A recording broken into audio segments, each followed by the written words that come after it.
What are the odds? What are the odds I get rid of this cold before Super Bowl 54? I don't know. You might want to take that action. All right, let's look at where the game opened. And Westgate Superbook Las Vegas actually had lines on all four potential matchups in the 72 hours leading up to AFC and NFC championship games. So let's focus in on the one that happened, 49ers and Chiefs. You could actually get action on that game as early as 48 hours, 72 hours before the title games were played. If neither team won, or one of the two, you were refunded your money. But the point being was Westgate Superbook Las Vegas projected that the Chiefs would be open as a 1-point favorite over the Niners. Ironically, after the Chiefs won the AFC Championship, they lowered that number to even against the 49ers, as the 49ers were starting to put a beat down on the Green Bay Packers. The consensus has been that the Super Bowl opened with Kansas City as the 1-point favorite, that Westgate Superbook had it even before the conference championship games were played. So, okay, we'll play off that. It's interesting that we have such a small line in the game. There was minor movement earlier in the week at one book in Las Vegas. It went to 2, and immediately came in a 6-figure bet on the 49ers getting 2 points. So now the books are a bit more reluctant this early to give that 2-point action. So let's fast forward, since we have all next week to talk about the game and the props and other fun things.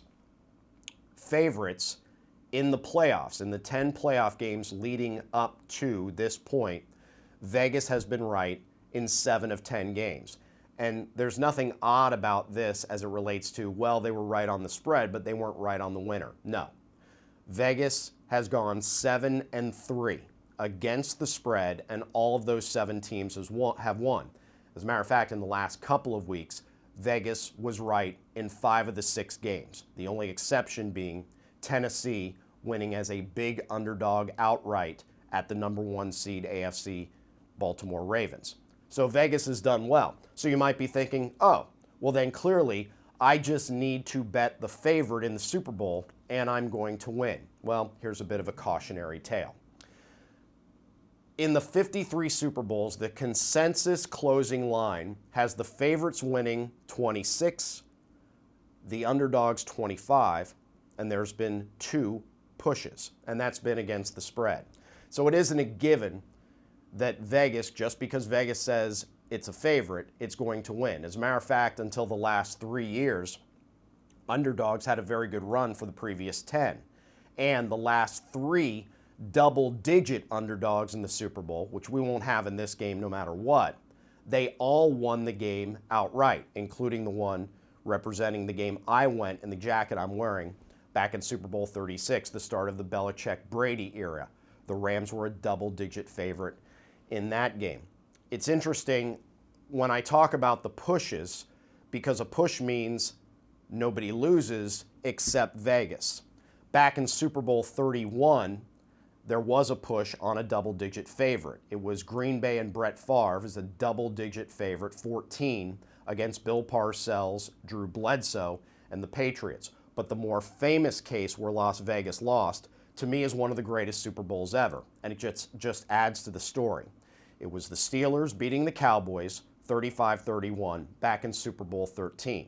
Now, interestingly, since then, we've never had a Super Bowl where both quarterbacks had already won 2 Super Bowls, and that was 4 decades ago. 16 Hall of Famers played in the game, both coaches Hall of Famers, and many people in management or the owners themselves. But here's the irony from that game. Not only did it finish as a push, but when Vegas first opened Steelers minus 3.5, many jumped on that. So they won. Then it was basically bet up to Cowboys getting 4.5. People bet that. They won. There was even a casino called the Stardust that offered a promotion. At the same time, you could walk to the window, bet Pittsburgh laying 3.5 or the Cowboys getting 4.5. So when the Cowboys score with under a minute to go to make it a 35-31 game, the Steelers may have won, the Cowboys may have lost, but Vegas lost big. And that day is still considered to be Black Sunday in Las Vegas. We'll talk more about props and about Chiefs-Niners next week in What Are the Odds?